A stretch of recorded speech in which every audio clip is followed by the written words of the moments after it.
In the previous video, we discussed the difference between a homogeneous and a heterogeneous equilibria. In this video, we are going to be talking about equilibrium constant in gaseous systems. So initially, when we learned about the equilibrium constant, it was discussed about the equilibrium constant Kc. So Kc is expressed in terms of concentration. So it can be moles per liter, moles per meter cube.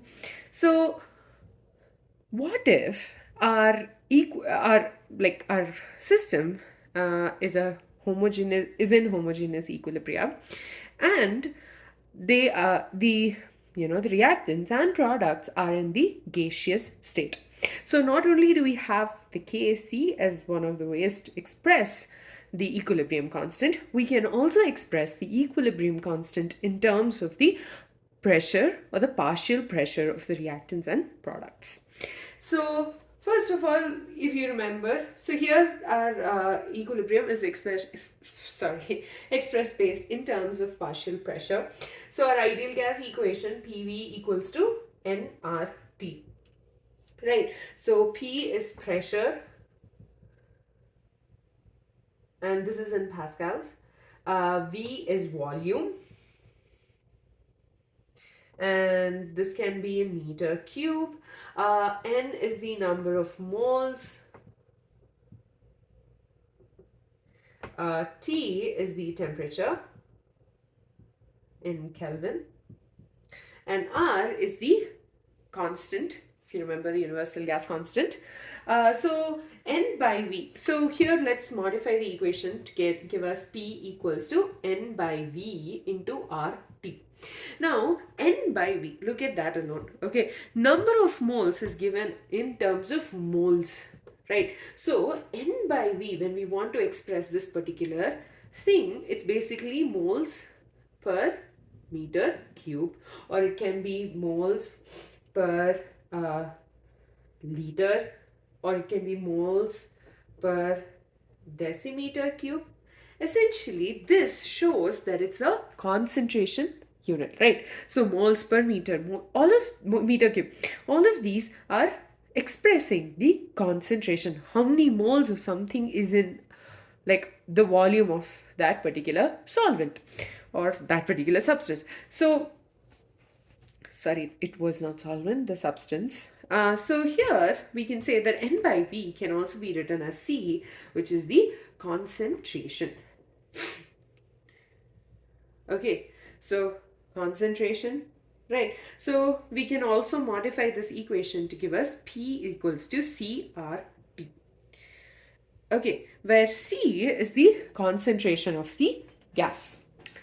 Now, R is going to be a constant where R equals to 0.0831 bar liter per mole Kelvin.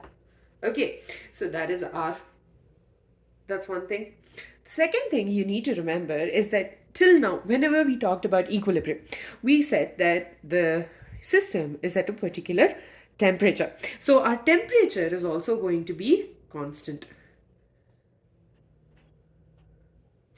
because this particular system is in equilibrium. So P will be equal to the concentration of the gas into RT. But since R and T both are constant at equilibrium, P is going to be directly proportional to the concentration of the gas. So pressure is directly proportional to the concentration of the gas. So basically we started with the ideal gas equation, PV equals to nRT, and then when we modified it to give N by V into RT, moles per liter is nothing but the concentration. So that gave us P equals to C into RT. Now R is the universal gas constant, and T, temperature, is also going to be constant at equilibrium. And so we got the final thing where pressure is directly proportional to the concentration of the gas. So basically from this we can also say that P equals to the concentration of gas into R into T. So let's take a few examples of reactions. We've been given like two cases, and this gives us an idea as to how Kp and Kc are related to each other. So Kc is when our concentration is expressed in terms of mole concentration, and Kp is in terms of the partial pressure of the gas. So let's take the first one, and these two reactions are actually given in your textbook. It's just that I'm discussing them. So H2, which is a gas. Oh, 3H2. Sorry. Okay. N2, which is a gas, plus 3H2, which is again a gas, gives rise to 2NH3. We have discussed the so we at this point, I'm pretty sure you know how to write the equation for Kc. And if you do not, I strongly suggest that you go back to like the previous video. I think it's 3 videos ago where I discussed as to how to write the notation like the equation for the equilibrium constant. So do check that out. I'll put the link in the banner and the description below as well. So let's write the equation for Kc. So Kc will be equal to the concentration of NH3 to the power 2, the number of moles, and then nitrogen N2, the concentration of N2, and then H2, which is also a gas, to the power 3.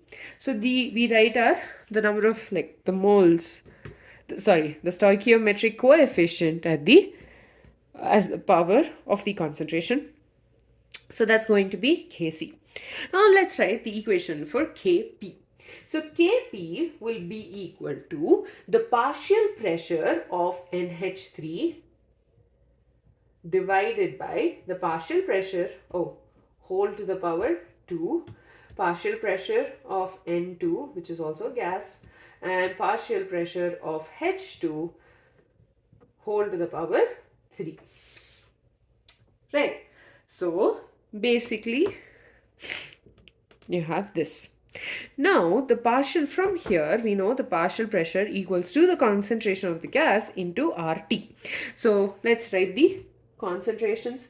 So PNH3 should be equal to concentration of NH3 into RT. PH2 will be equal to concentration of H2 into RT. Pn2 will be equal to concentration of N2 RT. Okay, so we will be substituting all of this in this equation. So that is NH3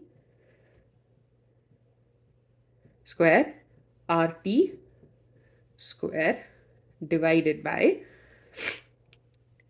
N2 into RT into our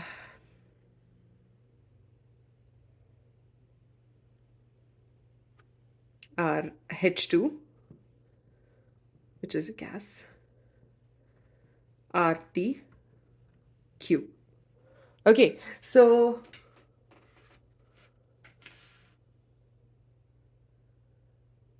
here basically you have a difference in terms of the number of moles of the total number of reactants and total number of products. So we can cancel RT and we get square. Okay, so this is basically NH3 gaseous form square divided by N2 into H2 square cube, into RT square. Okay, so the relationship between Kc and Kp, so this whole thing is Kc. So Kp equals to Kc into RT to the power minus 2. And I should have written that.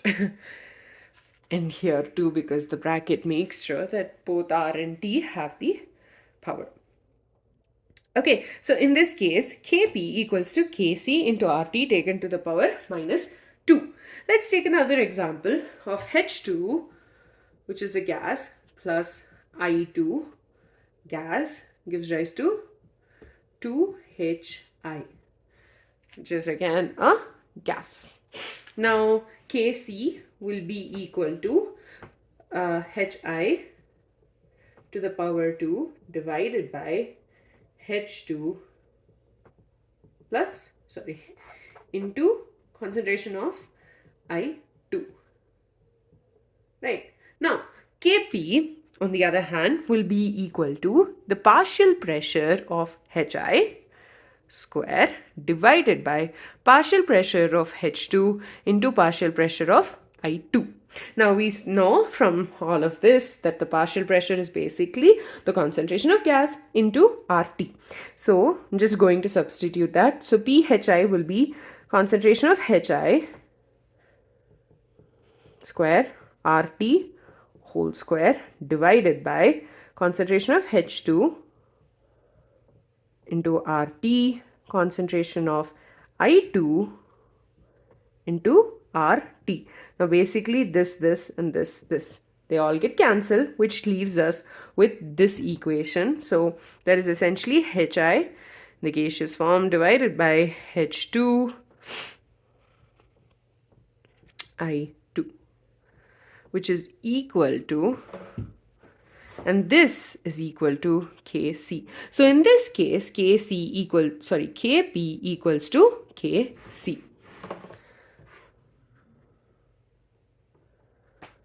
So we've considered two cases, one where Kp and Kc are not equal and the other where Kp and Kc are equal.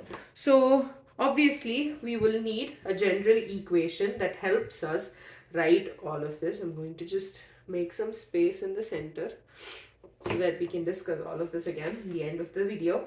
So when we have a general reaction, AA plus BB gives rise to or is in equilibrium with CC plus DD, what would the relationship between Kc and Kp be? So first of all, Kc equals to concentration of C to the power of the stoichiometric coefficient into concentration of D to the power the stoichiometric coefficient divided by concentration of A to the power the stoichiometric coefficient and B to the power of its stoichiometric coefficient. So this is the equation of Kc. Now Kp will be equal to pressure of C to the power C, pressure of D to the power D divided by pressure of A, partial pressure of A to the power A, partial pressure of B to the power B. Okay, and now we will substitute our concentrations. So that is C to the power C into RT to the power C. Concentration of D to the power D into RT to the power D. Concentration of A to the power A into RT to the power A. Concentration of B to the power B, RT to the power B. And this is basically, this can again be written as, basically I'm going to separate out our concentration terms. So C to the power C, D to the power D divided by A to the power A, B to the power B into RT to the power C plus D divided by RT to the power A plus B. Okay, now this part is basically Kc. So I'm just going to say Kc into RT to the power C plus D minus A plus B. Okay, because we're bringing it to the numerator, we will have to subtract it, right? Then we're considering delta N as a value where delta N equals to number of moles of gaseous products minus number of moles of the gaseous reactants. Okay, so Kp will be equal to Kc into RT to the power delta N. So Kp equals to Kc into RT to the power delta N. Now, remember one very important thing before you start solving questions with this. You always need to have a balanced chemical equation. For example, if I removed the 3H2, then we wouldn't have to the power 3 over here, right? So it would have been RT square, and then the RT would have completely been removed, and that means we would have gotten Kp equals to Kc, which is not the case. So a balanced chemical equation is essential for equilibrium questions as such, equilibrium equations. And so Kp is the pressure is measured in a bar, in 1 bar, like in the units bar. So 1 bar equals to 10 to the power 5 Pascal, and 1 Pascal equals to Newton meter square. That is it. So equilibrium constant in gaseous systems, we have Kc, which tells us, gives us the equilibrium constant in terms of the concentration. We took the ideal gas equation where PV equals to nRT, then we rearrange the equation to give us P equals to N by V RT. N by V is nothing but the concentration, so we called it C. So P equals to C into RT, and so that means P equals to the concentration of gas into RT.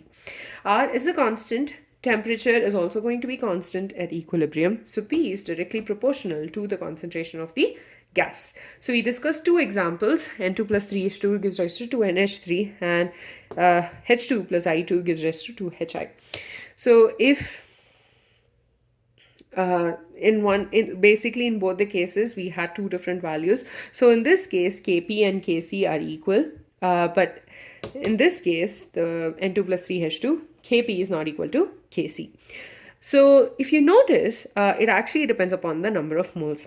If the total number of moles of the gaseous products is equal to the total number of moles of the gaseous reactants, Kp equals to Kc, because RT to the power delta N, right? So if delta N equals to 0, then RT will be equal to 1. So that's when Kp equals to Kc. For example, if you notice over here, so H plus I, that's 2 moles, right? And over here it's going to be 2. So 2 equals to 2, obviously. So we had Kp equals to Kc. Over here, 3 plus 1, that's 4. 4 give rise to 2. So 4 minus,